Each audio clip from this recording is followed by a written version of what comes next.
Good morning students. आज हम फिर से इसी कड़ी में आगे बढ़ते हुए क्लास 10th मैथ्स और हमारी प्रश्नावली है वो 3.3 चल रही है। और प्रश्नावली 3.3 का अध्ययन करने से पूर्व हमें इसका थ्योरी पार्ट है वो क्लियर करना होगा। तो देखिए स्टूडेंट्स, इसका थ्योरी पार्ट क्या बनता है। रेखिक समीकरण युग्म को हल करने की बीजगणितीय विधि, और बीजगणितीय विधि के अंदर हम 3 विधियों का अध्ययन करने वाले हैं। तो देखिए स्टूडेंट्स, यहाँ पर हम बारी बारी से इनका अध्ययन करेंगे। तो पहली विधि है वो प्रतिस्थापन विधि, जबकि दूसरी विधि है वो विलोपन विधि, और तीसरी विधि है वो वज्र गुणन विधि। तो सर्वप्रथम हम प्रतिस्थापन विधि का अध्ययन करते हैं और इसकी सर्वप्रथम हम क्रिया विधि देखते हैं। तो प्रतिस्थापन विधि के अंदर हमें क्या करना होगा, और यहाँ पर देखिए स्टूडेंट्स, आपको जब क्वेश्चन एग्जाम के अंदर पूछा जाएगा तो यहाँ पर रेखिक समीकरण युग्म तो आपको दिए मिलेंगे, लेकिन वहाँ पर कोई भी मेथड नहीं दिया जाएगा कि इस मेथड से आपको हल करना है। लेकिन यहाँ पर प्रश्नावली 3.3 के अंदर प्रतिस्थापन विधि दी गई है, और 3.4 के अंदर विलोपन विधि दी गई है, और 3.5 के अंदर वज्र गुणन विधि से आपके सभी के सभी क्वेश्चन है वो हल किए हुए हैं। लेकिन मेरी दृष्टि से एग्जाम के अंदर जब भी कोई क्वेश्चन पूछा जाएगा तो यहाँ पर कौन सा भी मेथड हम यूज में ले सकते हैं। कोई भी पर्टिकुलर विधि का नाम देकर क्वेश्चन नहीं पूछा जाएगा। तो देखिए स्टूडेंट्स, लेकिन फिर भी हमें यहाँ पर तीनों विधियों का नॉलेज होना आवश्यक है। तो सर्वप्रथम हम प्रतिस्थापन विधि देखते हैं, और क्वेश्चन जब हम हल करेंगे तो आपको जो इन तीनों मेथडों के अंदर सरल मेथड लगे यूज में ले सकते हो। तो देखिए स्टूडेंट्स, सर्वप्रथम प्रतिस्थापन विधि की क्रिया विधि देखते हैं। किसी भी एक समीकरण में एक चर y को दूसरे चर x के पदों के रूप में लिख सकते हैं। यहाँ पर हमारी मर्जी है, यहाँ पर x के रूप में लिखें या y के रूप में लिखें, जो आपकी मर्जी है हम वैसा कर सकते हैं। यहाँ पर जो सिंगल मान बनता है उसको हम LHS के अंदर रखते हैं, और बाकी सभी पार्ट को हम RHS के अंदर ले जाते हैं। तो यहाँ पर मैं एक एग्जाम्पल की सहायता से आपको समझाने की कोशिश करता हूँ। तो यहाँ पर 5x - 2y बराबर 19, इसे इक्वेशन फर्स्ट मान लेते हैं। 3x + y बराबर 18, इसे इक्वेशन सेकंड मान लेते हैं। तो यहाँ समीकरण सेकंड से मैंने यहाँ पे y बराबर 18 - 3x लिया है, क्योंकि जब मैं यहाँ पे x बराबर लेता तो यहाँ पर भाग के अंदर 3 चला जाता। तो यहाँ पर y के बराबर मान है वो सरल रहेगा, इसे इक्वेशन हम 3 नाम दे देते हैं। उसके बाद में x के पदों में प्राप्त y के इस मान को युग्म के शेष दूसरे समीकरण में y के स्थान पर प्रतिस्थापित करके x का मान निकाल सकते हैं। तो यहाँ पर समीकरण थर्ड से y का मान समीकरण फर्स्ट में रखने पे, तो यहाँ पे देखिए स्टूडेंट्स, 5x - 2y बराबर 19, ये आपकी फर्स्ट इक्वेशन है। और यहाँ फर्स्ट इक्वेशन के अंदर इक्वेशन थर्ड की सहायता से y बराबर 18 - 3x जो मान हमने निकाला है वो पुट कर देते हैं यहाँ पे। और पुट करने के बाद में यहाँ पर इसको सरलीकरण करने के बाद में x का मान हमारे पास प्राप्त हो जाता है, और x का मान यहाँ पर 5 प्राप्त हुआ है हमें। उसके बाद में देखिए स्टूडेंट्स, हमें क्या करना होगा। यहाँ पर थ्योरी के अंदर यहाँ पर क्रिया विधि आपको कोई नहीं पूछेगा स्टूडेंट्स, केवल और केवल इसका जो प्रोसेस है वो आपको ध्यान में होना आवश्यक है। x के इस मान को किसी भी एक समीकरण में प्रतिस्थापित कर y का मान निकाल सकते हैं। तो x के इस मान को समीकरण थर्ड में रख देंगे हम। तो यहाँ पर देखिए स्टूडेंट्स, y बराबर 18 - 3x, और x का जो मान अभी हमने निकाला है 5, वो यहाँ पर पुट कर देंगे। तो पुट करने के बाद में हमारे पास y का मान प्राप्त हो जाएगा। अतः हल x बराबर 5 और y बराबर 3। अब देखिए स्टूडेंट्स, हम यहाँ पर उत्तर की जांच भी कर सकते हैं कि जो हमने हल निकाले हैं वो सही है या गलत है। तो उत्तर की जांच के लिए हम कोई भी एक इक्वेशन उठा सकते हैं। तो 3x + y बराबर 18, यहाँ पर x और y के मान रखने के बाद में यहाँ पर बराबर मान आ रहा है, और तो बराबर मान आ रहा है तो जो हमने हल निकाले हैं वो सही है। अगर यहाँ पर बराबर मान नहीं आता तो यहाँ पर सोच लेना कि हमने कहीं ना कहीं गलती कर दी है। उसके बाद में प्रश्नावली 3.3 का जो क्वेश्चन नंबर फर्स्ट है उसका फर्स्ट पार्ट हम हल करते हैं। वो प्रतिस्थापन विधि से पूछा गया है। तो देखिए स्टूडेंट्स, x + y बराबर 14 और x - y बराबर 4, इसे इक्वेशन फर्स्ट मान लेते हैं और इसे इक्वेशन हम सेकंड मान लेते हैं। तो यहाँ समीकरण फर्स्ट से x + y बराबर 14, और यहाँ पर हम x बराबर भी मान ले सकते हैं और y बराबर भी मान ले सकते हैं यहाँ पर, क्योंकि x और y सिंगल अकेले माना है, तो यहाँ पर मैंने x बराबर 14 माइनस वाई माना है और x का मान समीकरण सेकंड में प्रतिस्थापित करने पे तो x माइनस वाई बराबर 4। तो यहाँ पे देखिए स्टूडेंट्स, x का जो हमने मान निकाला है वो यहाँ पर पुट कर देंगे, तो 14 माइनस वाई और माइनस वाई बराबर 4। क्योंकि यहाँ पे x का मान हमने y के रूप में निकाल रखा है और यहाँ पर भी y है, तो यहाँ पर एक चर के अंदर ये मान कन्वर्ट हो जाएगा, तो जिससे हम एक चर वैल्यू का मान निकाल सकते हैं। तो यहाँ पर देखिए स्टूडेंट्स, y का जो मान है वो हमारे पास 5 प्राप्त हो जाता है और y का मान निकल जाने के बाद में देखिए स्टूडेंट्स, समीकरण फर्स्ट में y बराबर 5 रखने पे x प्लस वाई बराबर 14, तो यहाँ पर x का मान है वो 9 निकल कर आ जाएगा। तो यहाँ पर हल है वो हमारे पास x का तो 9 मान निकलेगा और y का मान है वो 5 निकलेगा। और यहाँ पर हम उत्तर की जांच भी कर सकते हैं। यहाँ पर देखिए स्टूडेंट्स, x प्लस वाई दोनों का मान है वो 14 होना चाहिए, तो यहाँ पर x का मान 9 है और y का मान 5 है और 9 और 5 14। यहाँ पर जो हमने हल निकाले हैं वो सही है। उसके बाद में सेकंड मेथड है वो देखिए स्टूडेंट्स, विलोपन विधि या इसका दूसरा नाम है वो निराकरण विधि है। तो इसकी जो क्रिया विधि है वो क्या रहने वाली है, देखिए स्टूडेंट्स, इस विधि में एक चर का विलोपन करते हैं या उसे हटा देते हैं। हमारे पास टोटल 2 चर दिए हुए मिलेंगे और दोनों चरों में से एक को हमें विलोपन करना होगा या फिर हमें उसे हटा देना होगा एक को। ये विधि कभी कभी प्रतिस्थापन विधि से अधिक सुविधाजनक रहती है। और यहाँ पर हटाने का एक तरीका होता है, वो क्या है, देखिए स्टूडेंट्स, गुणांकों को बराबर करके हल करते हैं। तो सर्वप्रथम हम दोनों युगपत समीकरणों या 2 चरों वाले रैखिक समीकरण युग्म भी बोल सकते हैं या युगपत समीकरण भी बोल सकते हैं, एक ही बात है, को ऐसे शून्येतर गुणांकों का अर्थ यहाँ पर ये देखिए स्टूडेंट्स, शून्य को छोड़कर अन्य गुणांकों से गुणा करके दोनों समीकरणों में से एक अज्ञात राशि x या y के गुणांक बराबर कर लेते हैं। तो इसके लिए जो मैंने एग्जाम्पल लिया है वो प्रश्नावली 3.4 का क्वेश्चन नंबर फर्स्ट का पहला पार्ट लिया है, x प्लस वाई बराबर 5 और दूसरा इक्वेशन है वो 2x माइनस 3y बराबर 4। तो दिया गया रैखिक समीकरण युग्म क्या है, देखिए स्टूडेंट्स, x प्लस वाई बराबर 5 इसे इक्वेशन फर्स्ट मान लेते हैं, 2x माइनस 3y बराबर 4 इसे इक्वेशन हम सेकंड मान लेते हैं। समीकरण फर्स्ट को 2 से गुणा करके सेकंड को घटाने पर यहाँ पर देखिए स्टूडेंट्स, x का जो गुणांक है वो 2 है और यहाँ पे x का गुणांक 1 है।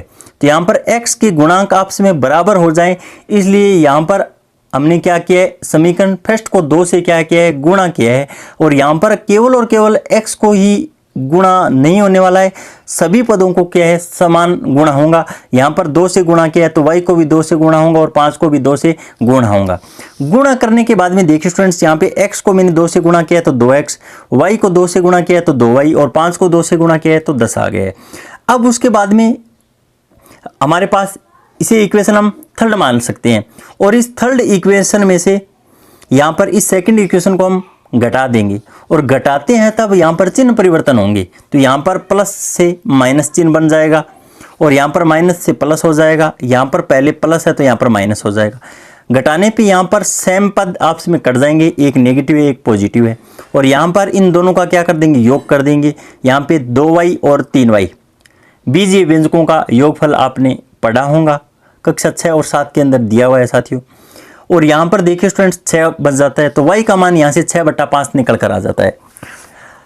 सेकंड स्टेप के अंदर देखिए, अब दोनों समीकरणों को आवश्यकता अनुसार जोड़कर या घटाकर समान गुणांकों वाली राशि को विलुप्त करते हैं। तो ये काम तो हमने यहाँ पर जोड़कर और घटाकर समान गुणांकों वाली राशि को विलुप्त करके यहाँ पे y का मान है वो निकाल लिया है साथियों।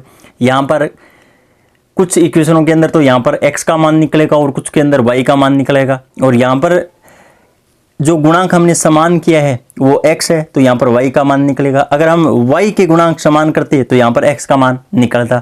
तो देखिए स्टूडेंट्स, उसके बाद में हमें क्या करना होगा, अब थर्ड केसेस के अंदर हमें क्या करना होगा, जिससे हमें एक चर का मान प्राप्त हो जाता है और यहाँ पर हमें y का मान है वो प्राप्त हो गया है साथियों। स्टेप नंबर 4, इस मान को किसी भी एक समीकरण में प्रतिस्थापित कर दूसरी अज्ञात राशि का मान भी ज्ञात कर लेते हैं।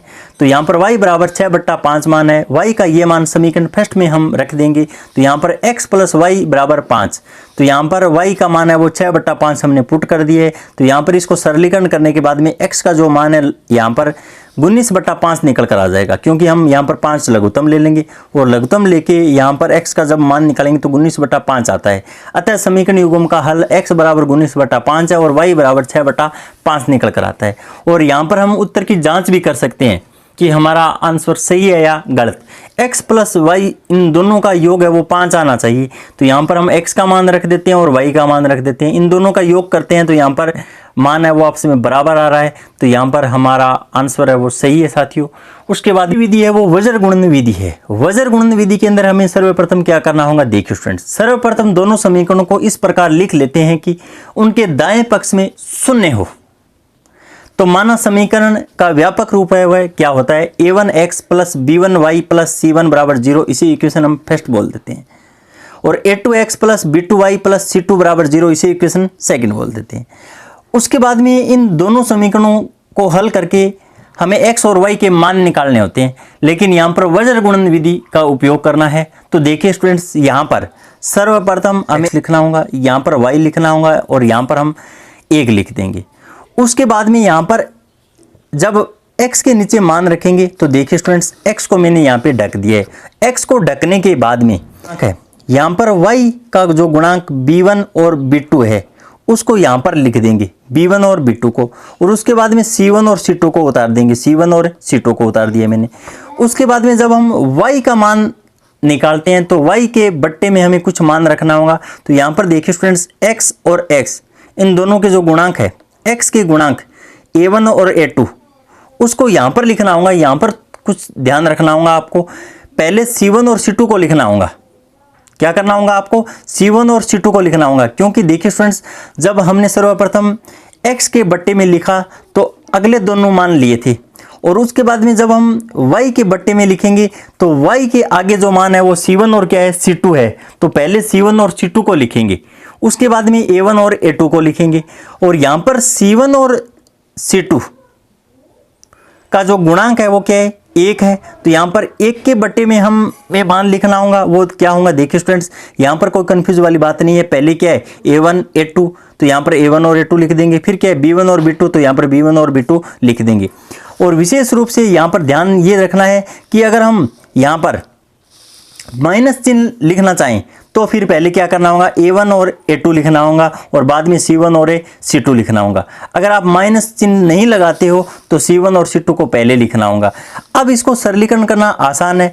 तीर का चिन्ह ये कह रहा है b1 का c2 से गुणा कर दीजिए और b2 का c1 के साथ गुणा कर दीजिए, और c1 का a2 के साथ गुणा कर दीजिए और c2 का a1 के साथ गुणा कर दीजिए, और a1 का b2 के साथ गुणा कर दीजिए और a2 का b1 के साथ गुणा कर दीजिए।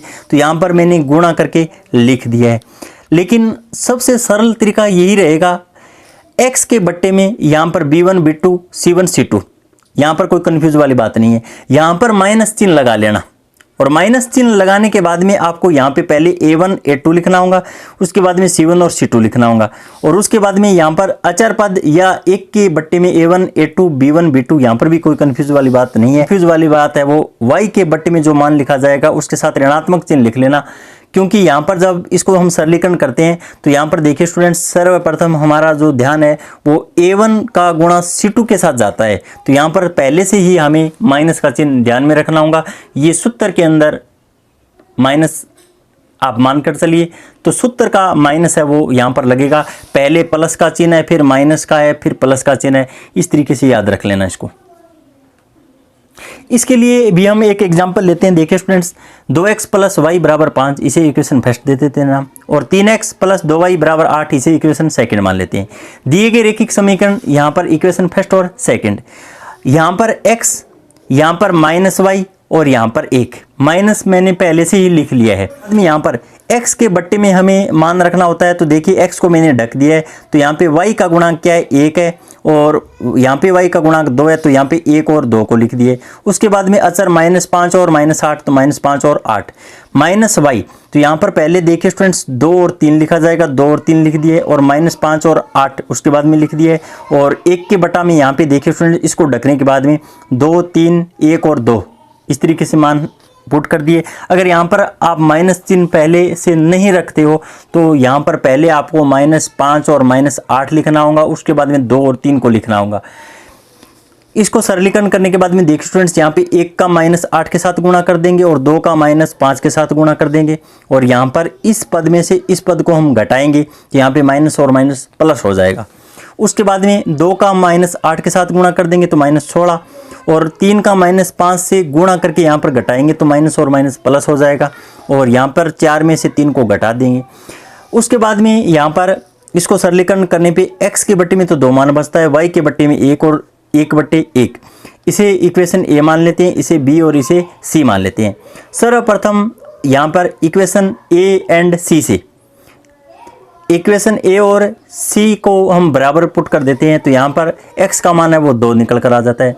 उसके बाद में b और c को इक्वल रख देते हैं, तो यहाँ पर y का मान निकल कर आ जाता है। अतः समीकरण युग्मों का हल है वो x बराबर 2 और y बराबर 1 हमें प्राप्त हो जाता है। तो इस प्रकार हमने तीनों विधियों का अध्ययन कर लिया है, और अगली वीडियोज़ के अंदर हम प्रश्नावली 3.3 के जितने भी क्वेश्चन बनते हैं उनको हल करने वाले हैं। लेकिन यहाँ पर आपको इस बात का ध्यान रखना है कि यहाँ पर तो प्रश्नावली के अंदर 3.3 के अंदर आपको प्रतिस्थापन विधि की सहायता से क्वेश्चन हल करने हैं, 3.4 के अंदर विलोपन विधि से, और 3.5 के अंदर वज्र गुणन विधि से हल करना है। लेकिन जब भी एग्जाम के अंदर यहाँ पर कोई क्वेश्चन पूछा जाएगा तो उसके अंदर कोई विधि का नाम देकर नहीं पूछा जाएगा। तो यहाँ पर आपकी जो मर्जी है, आपको जो मेथड सरल लगे उसी मेथड की सहायता से प्रत्येक क्वेश्चन को आप हल कर सकते हो। तो मैं आपको आगे 3.3 के अंदर केवल और केवल समीकरण बनाकर दे दूंगा और हल आप कर लेना। तब तक के लिए धन्यवाद साथियों। जय हिंद, जय भारत।